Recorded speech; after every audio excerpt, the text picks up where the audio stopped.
Welcome to the briefing room. What happens when a domain with 2,000 satellites suddenly explodes to over 16,000 and the mission shifts from peaceful orbit to dogfighting in space?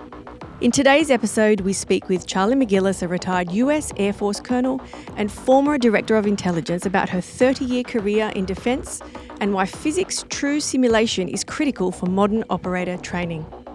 We touch on the unspoken realities of today's space domain, from daily unreported jamming and satellite theft to legal grey zones of orbital manoeuvring. We also talk about what Australia must do to build true sovereign space capability and her direct advice for founders looking to break into the US market. Let's dive in. Welcome to the briefing room. Whether you're in defence, investing into the future, or simply curious about how great ideas become reality, this is your mission briefing. Let's get started.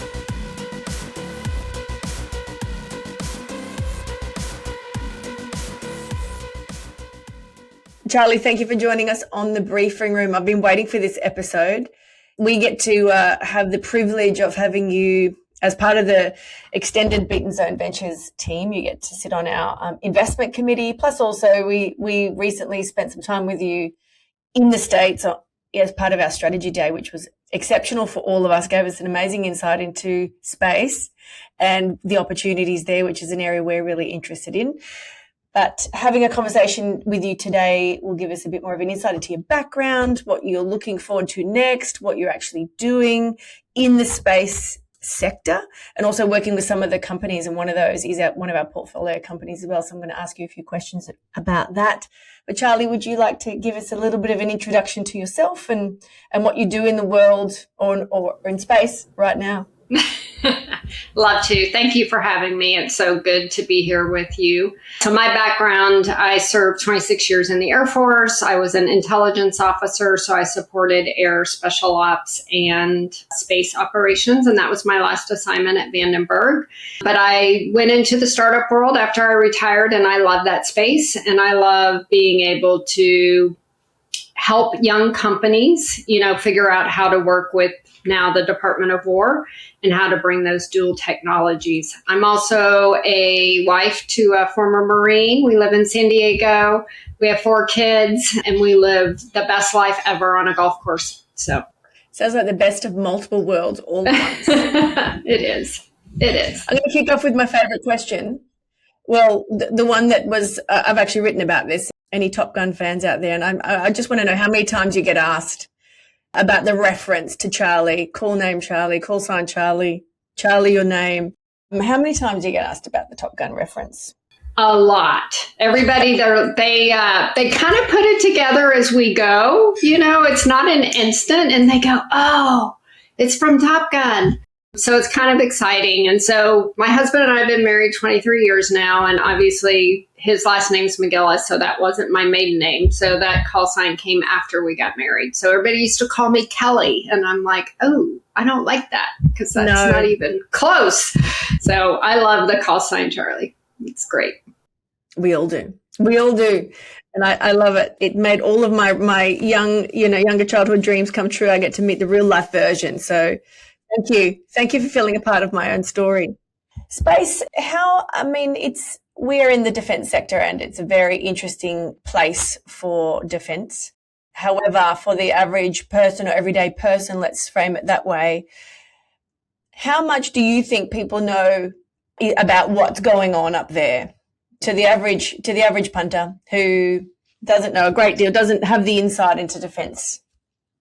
Yeah, I would say not a lot. I have a lot of conversations as I play my rounds on the golf course, and they're like, Charlie, what are you doing? And I'm doing stuff in space. And they're like, what?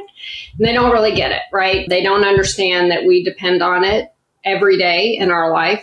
I think I read one thing, we check, we're used it 30 times in the first 10 minutes that we're awake. Whether you're watching the news and you're getting your weather and deciding what to wear today, or you're doing your banking online, or you're checking your cell phone, those are all use space capabilities. And we just don't think of it that way. And I don't think the space ecosystem talks about it enough of how much we depend on space. And so I think we have a lot of work to do there from a marketing perspective.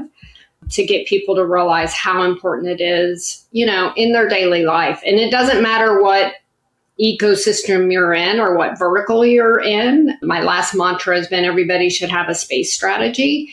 And really, it's about in the future, you're not going to have a separate space strategy. It's just going to be thought of part of whatever your strategy is because you depend on it, whether you're in transportation or whether if you're flying airplanes, that's part of your strategy. If you don't have those capabilities and you lose it, you have to figure out what you're going to do. You look at the Strait of Hormuz and all the, capability that was closed there. Something's shut down in space. That's a bad day for all of us. And we need to realize that. So I've mentioned this a few times about space strategy, having one to people in business, and they literally think I have been taken away to another planet and I'm dreaming and I've lost touch with reality. But you're talking about the space ecosystem and the space and the marketing aspect of that. Is there a head of marketing for the space ecosystem or the industry of space? Talk me through who's in charge of this narrative? That's a great question. Within the space ecosystem, I wouldn't say there's one person. It takes a village to kind of do that, whether you're in academia, commercial, or the military sector, and even civil, like NASA. A lot of people, with the Artemis launch and the success of that, got very excited about it. There was a lot on the news and the TV and kids programs and all of that, but there isn't really a chief marketing officer, I would say, right? You wouldn't say Elon is the chief marketing officer? I mean, the SpaceX IPO is literally probably a watershed moment in this ecosystem. Would love to hear your thoughts on that. No, I wouldn't say he's the chief marketing officer. I do think he's done great things for the space industry with the capability he's brought, right? With reusable rockets and being able to with satellites, both commercial and military, and the capabilities he's developing today. And he made a lot of people rich, let's just face it, right, with the SpaceX IPO. But he's still delivering amazing capabilities, right? I mean, as you look into the future and what he really wants to do. So no, he's not the chief marketing officer.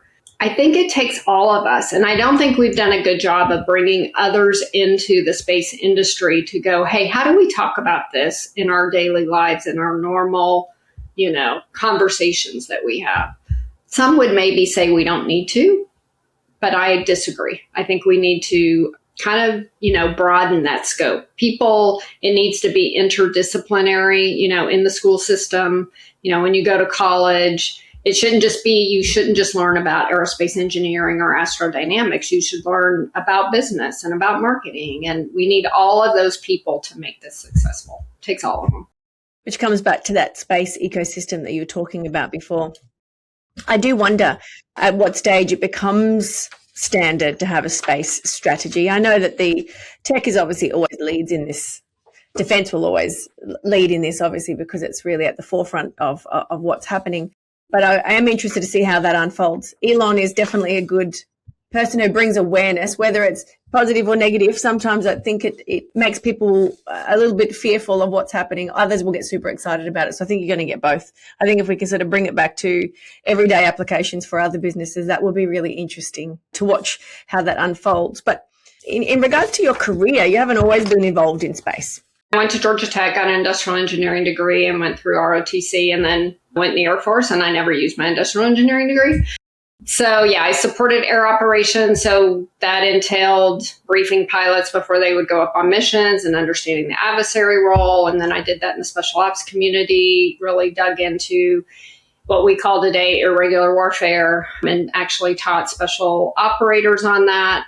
And then finally went into the space operations and supporting them. So it's been fun to kind of have a mix, right, of different careers. And in the Air Force, I think this is important. So as we talk about, people, especially in the Air Force or in the military, especially as officers, we move about every 2 to 3 years. So you're coming into something new, having to learn it, right, and learn it well enough where you know what you're doing and not making a fool of yourself, and figure out those 3 things, right, that you want to do in those 3 years and get them done to lead that team. And so you very broad, as far as knowledge, not very deep as far as technical knowledge. That's what the enlisted corps is for, that we serve with.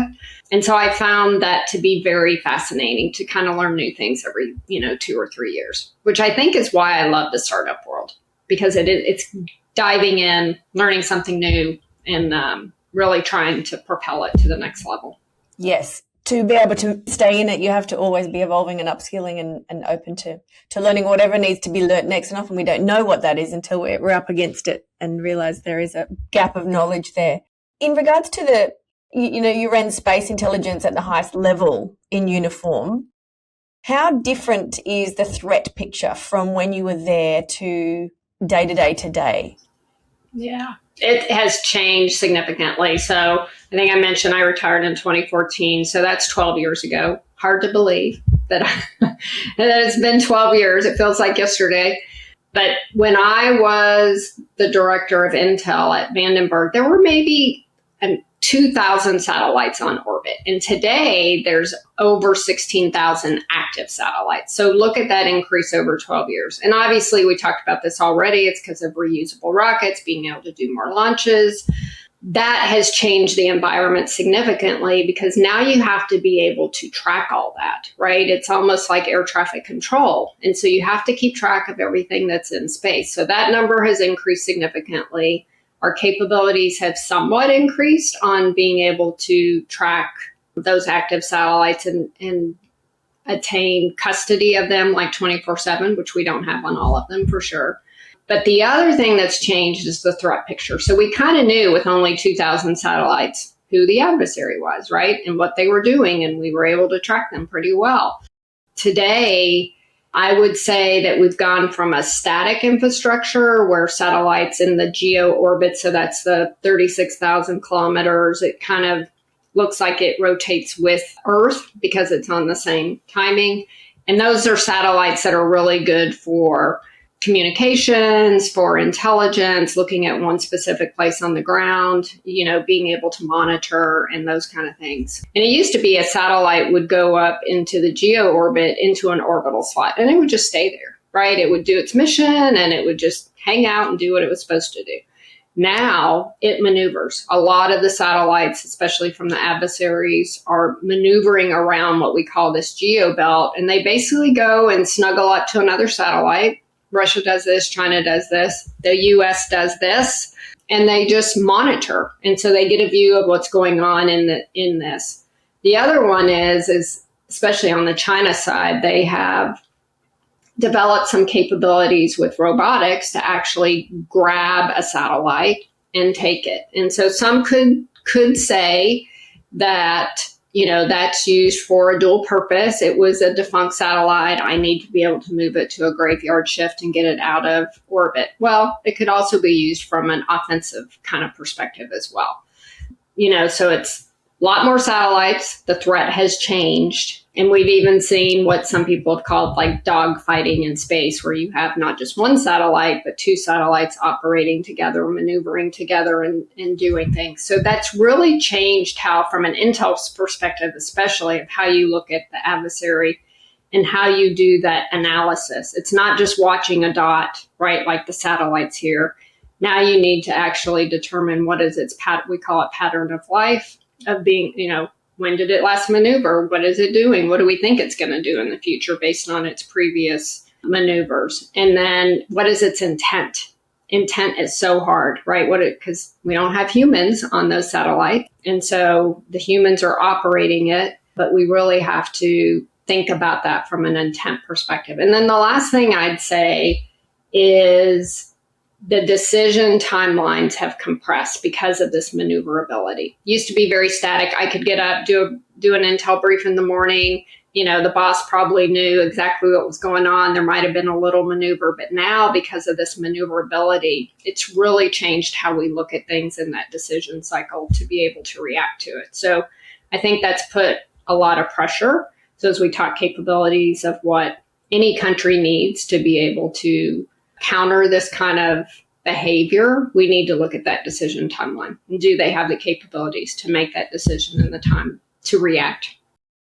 So I know that was a lot, but it has changed significantly, in the last 12 years. And that kind of gets to your earlier question of, do people even know this is going on, right? Do they know? I mean, you can see the Ukraine-Russian war. That's more real to people because you can see it. You can't really see this behavior in space, it's so far away. And so how do you make that real to somebody?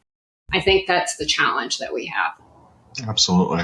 So, Charlie, on that specific point and the fact that Gwen and Elon have basically made launch affordable, much better than United Launch Alliance, much better than NASA ever could possibly do. For this specific series of use cases, do you see the hyperscalers and SpaceX actually eventually becoming better than governments with regards to space monitoring and space domain awareness? It's a great question. And I kind of chuckle because SpaceX has developed capabilities, right, to do that. I mean, they've actually put something out now where, if you have a conjunction with one of their satellites, they tell you, I'm going to maneuver, right? And you can go into their software and actually see that. That isn't, it's Charlie's 2 cents, right? That doesn't work for everything. There's more than SpaceX satellites on orbit. And so we need a system like TraCSS, like the Department of Commerce has, right? That is a global system. The EUSST is also a great system to do that. They can work together. There is no company that has a full catalog on its own without the help of the government to do that. So they're still being used as far as the government, right? And being able to track objects. All these newbie companies, are still having to use the data from the government in order to do some of that tracking and help them, which is an important piece. So until we get to the capability where a company actually has their own catalog, right? I think companies like SpaceX are only providing a partial solution. So copy. Speaking of being able to work with, to practice and train to be able to be in space, which will sort of lead me to my next question. And one of our portfolio companies, Zendir, who you work with, and Sean might be able to add to this question here, is one of what we do is work with companies to introduce them to the key partners that they need to meet in the US. Sean is a big part of that as our US venture partner, and then plug them into parts of the ecosystem that will help them progress and grow and expand the company. And Zendir is one of those companies who was the introduction, and then you've gotten more involved with them over time. Did you want to explain what your involvement there is with them and where you see their service and offering fitting in the space domain, please? Yeah, so I first met Chris back in 2018 when I was still at Slingshot at Amos. So I've known him for a very long time, one of the co-founders and CEO. And so he invited me to be on their board, which I love doing. I truly believe in the capability that they're bringing not only to the defense sector, but also to the commercial sector. And so what is that? That is live virtual constructive training. And so it's kind of scary if you think about it today. There is no law or anything that tells us that a satellite operator has to have a certification to fly a satellite. It's crazy, right? It's crazy. I can go drive a car, but I need a license. I want to be a pilot. I got to take a test. I got to do all this stuff, right? But to fly a satellite, there's nothing required. Now, having said that, most of the time, and this is probably where the frameworks haven't quite caught up with us yet from a policy and law perspective. We didn't have all these satellites. So previously it was all really military or very honed in commercial operators that were probably prior military and have gone to the commercial sector. So their training is very good. I don't even know how long it is to be a space operator, but it's very good. And so what Zendir's doing is being able, the physics of operating in space is you got to have it, right? And if it isn't real, people aren't going to understand. It can't be a game. A lot of the gaming today is pretty realistic, but this has to be physics true, as I would say. So whatever's happening, it can't be make believe, this might happen. It actually has to be the way it is in real life. But they're able to set up ways for operators to train in what I call scenarios. It could be like the one we talked about. Hey, I need to go do a rendezvous with a satellite. How do I do that? Or I have a cyber event. And so they're able to quickly stand up these different scenarios so that an operator, whether you're a commercial or civilian or commercial or military, can go and practice that. And then you can actually do a debrief on it. It runs you through it. You can do a debrief just like you would in a regular mission, at least in the military. You go fly a mission, you come down, you do a debrief, which is super important because that's how you learn. And then the other piece is being able to model that decision making that you're doing, in the space domain, which I think is super important. So as we look to think of the unthinkable, you want to be able to practice those things so that you're ready for them when they do happen, or think about scenarios that potentially you haven't thought of, but you go, oh, this could happen, and I need to practice that before I'm actually faced with it. So super excited about what they're bringing to both the defense sector, but also the commercial side. And I believe, there should be a certification to fly a satellite, whether it's academia or commercial, even the military, when they do their training, it ought to be like, oh, I went to school and I got a certification. I can now go fly a satellite. So I think it'll help fill that need. The only thing I would just add with regards to Zendir and having seen what they are able to do, Charlie, you were so gracious to actually facilitate them being at Catalyst campus in Colorado Springs during the space symposium. And it was my first time really sort of seeing what they did. And it actually, a lot of light bulbs went on. How can we help Zendir create that light bulb moment for even more folks that they're engaging? Because I think we have a shared responsibility, you as a board member, we as investors, to sort of have that epiphany happen for a number of folks that they're engaging. Yeah, I think what they've learned is doing those workshops like the one that we did there at Catalyst campus is how those light bulbs go off, right? So they've done them, just going in and having the briefing. I think it's learned by doing, right? And having that quick little workshop. I know I learned a ton from it. And so it's setting up more of those events. And maybe Catalyst is a great place to do those, right? Most of the operators are in the Colorado Springs area. I think doing some at the academy would be amazing, probably out at Vandenberg where the training units are, so I think that's how we get people to get the light bulb and then give us the feedback. What worked, what didn't work, right? What do we need? What do we not need in order to get this being used by a lot of folks? I'm interested to hear, and a great follow on from the Zendir journey, I think, is there's a lot of opportunity in space. There's a lot of opportunity for Australian founders in space, where they're in space right now, it might be dual use. What is the best entry points, how to get involved? You've spoken, and I've had the privilege, and so has Sean, hearing about all the problems that space is facing. Now, that is not mainstream, easy to access information. If you were interested in applying some of your solutions to some space problems, how do people find out about what is the biggest challenges of space that needs solving? I think that's one of the areas where we can help, right? From a beaten zone perspective, is you really have to talk to the operators, or whatever you think mission you're solving, you really have to get down in the weeds and understand it, or you lose credibility, right? I can go in and talk the intel side of it all day, and I bring in the cred for that, and I understand space operations. But if you were to put me in a room of some other sector, I don't bring that credential with me. So I think it's having that space operators understanding their mission, understanding how you're improving it, so that you can walk through it and go, hey, this thing that I have solves this for you.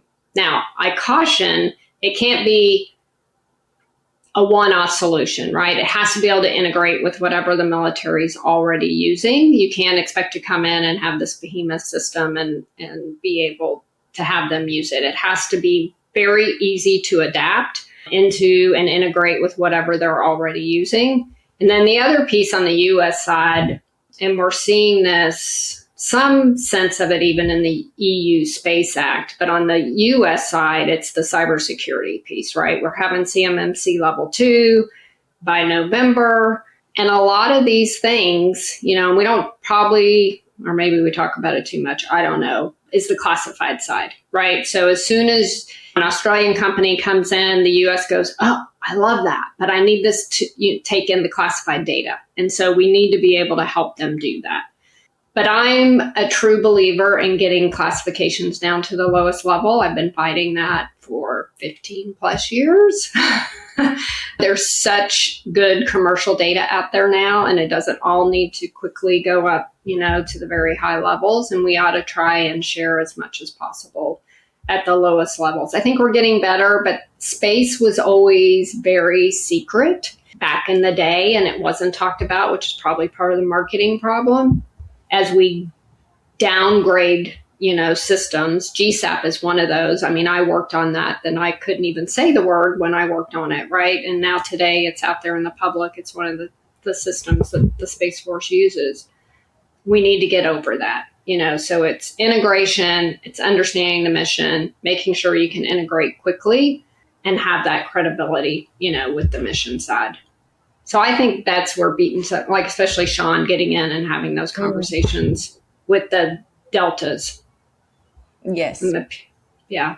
And I think you touched on it just briefly before in terms of the conversations or saying the things as an industry that no one really wants to have. And you were recently speaking and making a case for space, nuclear, and arguing that the industry won't solve its hardest problems unless it's willing to talk about them. Now, obviously, you're an advocate for that level of sharing and exposing as such to the problems that there are there. What are some things that you think still aren't being said out loud that need to be, that would open up the opportunities for solutions to come in space? I don't think we talk enough about the competition in space. In what regard? So when you see bad actors or when you see your adversaries doing certain things, we don't talk about it.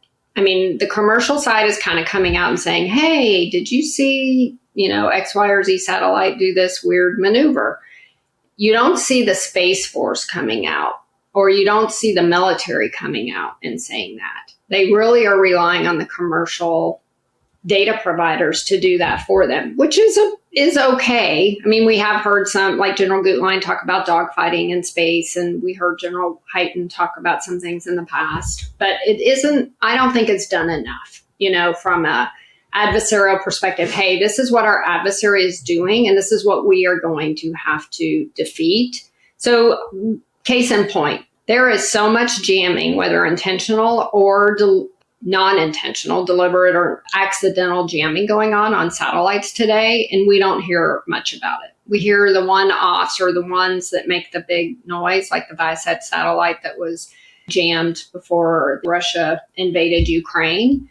But those things are going on every day, and it's not reported. We just don't hear about it. And I don't know if it's not making enough of an impact to the user.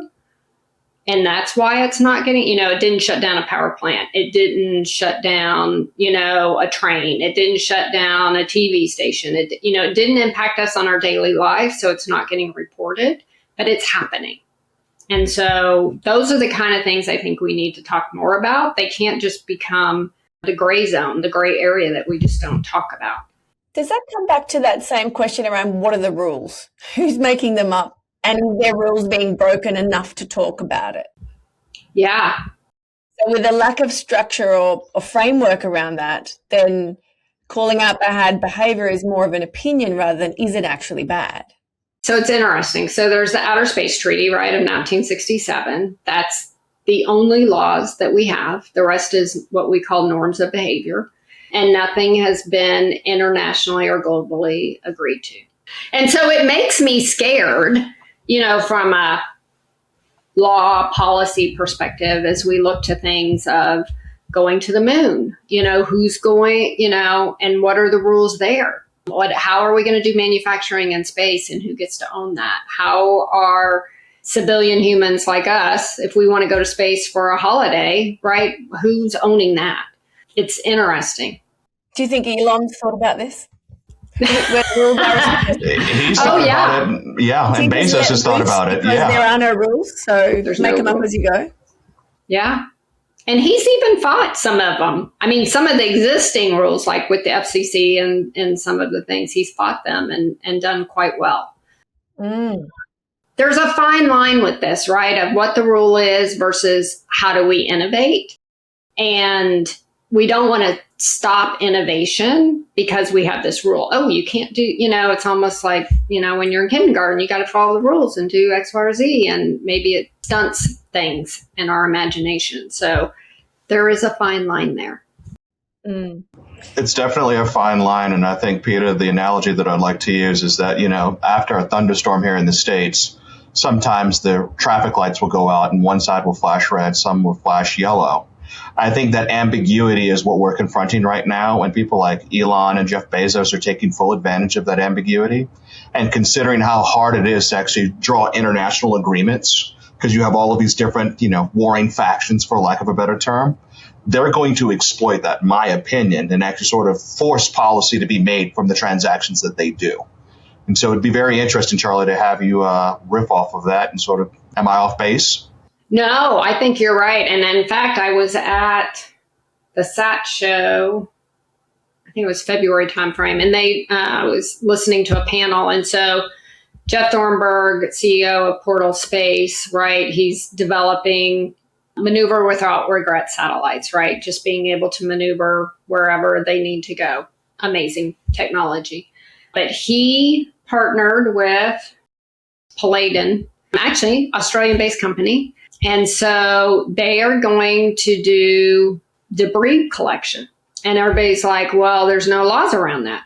And they're like, yeah, we're just going to go do it and then see what happens. Right. And then there'll be laws around it. So the bravest ones will go first. Yeah. It's like the Wild, Wild West. Right. I mean, people talk about that. It's crazy.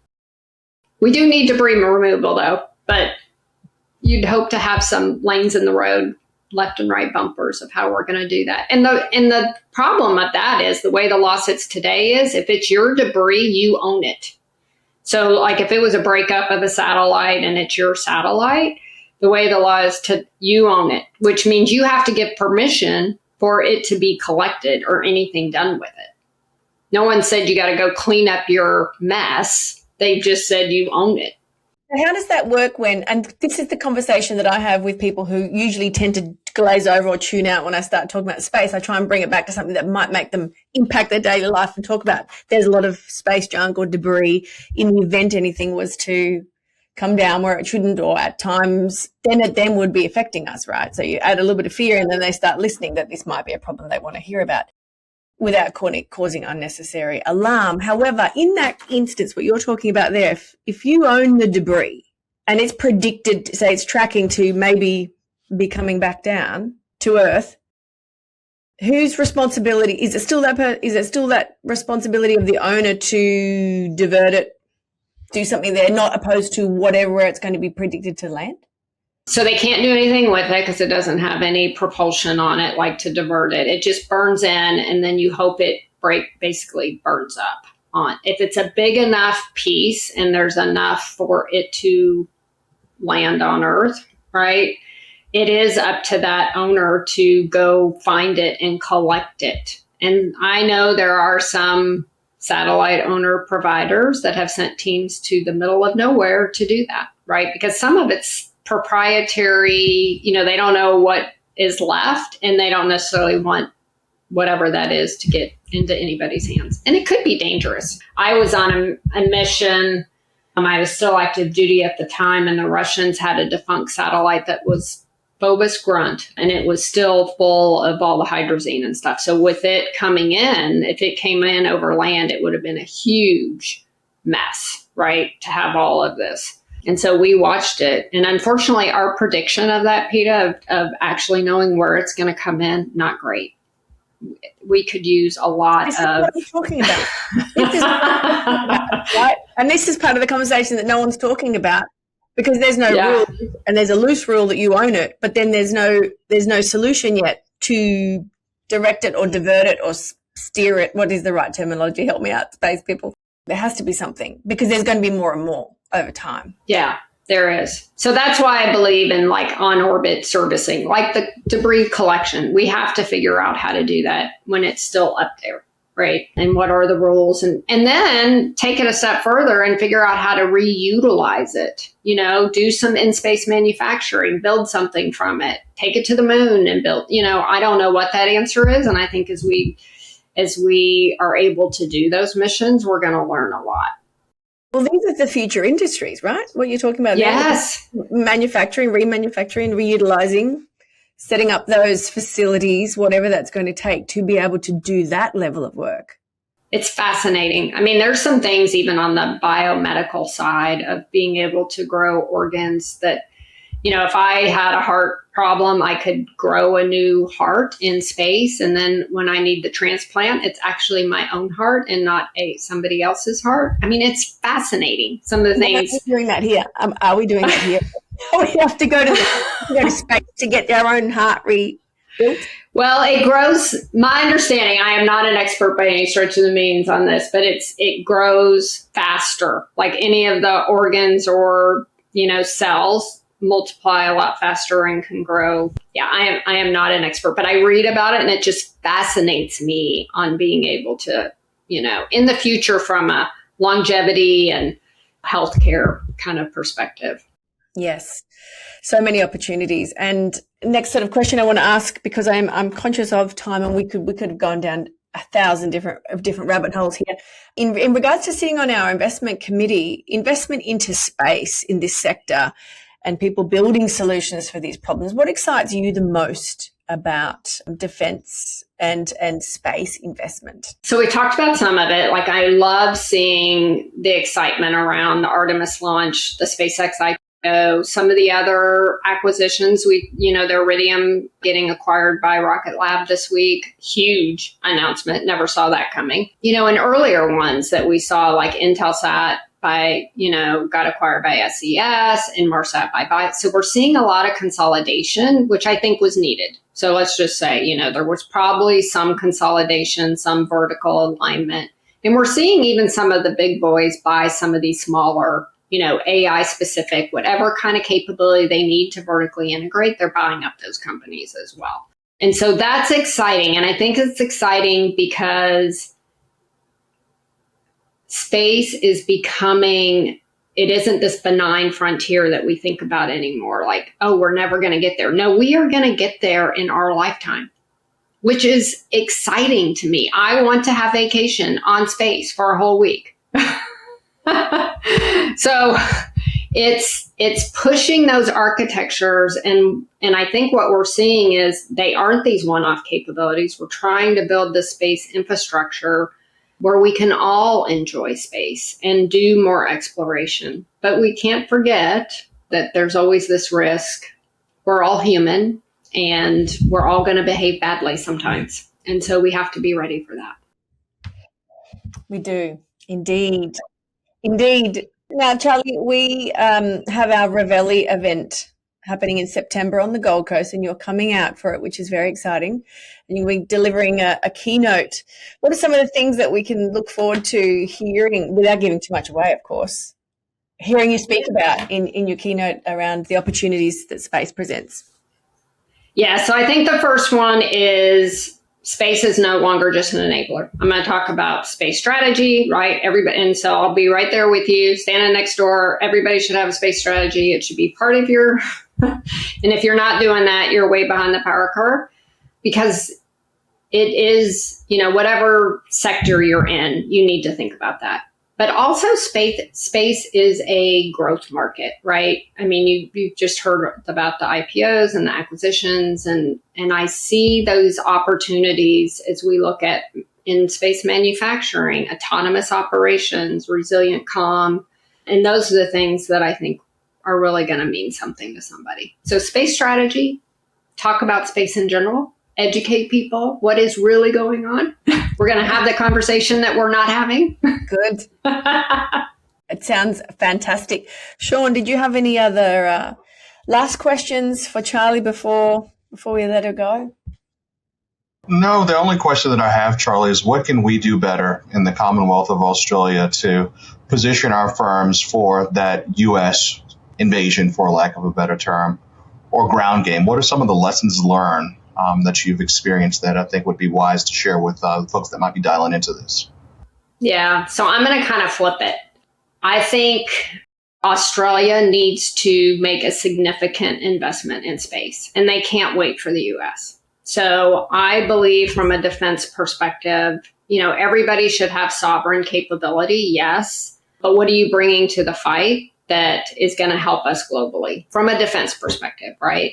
And Australia is an amazing place. Think of all the dark skies you have, right? Think of your location geopolitically and what you can watch and what you can't watch, that you can really become a player and have input into this global mission. And I think if Australia did that, right, and really started investing in some of these space capabilities on their own and not wait.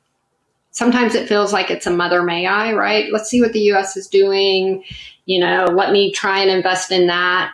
I think Australia just needs to lead and make their own decisions. And you're seeing it, some within the UK, they put out a strategy today, France and Germany, others are also doing it. And I think it's needed. We all need to play in the same sandbox and bring different capability. We all don't have enough money to buy everything we need. So let's share. Let's build capability that we can use together.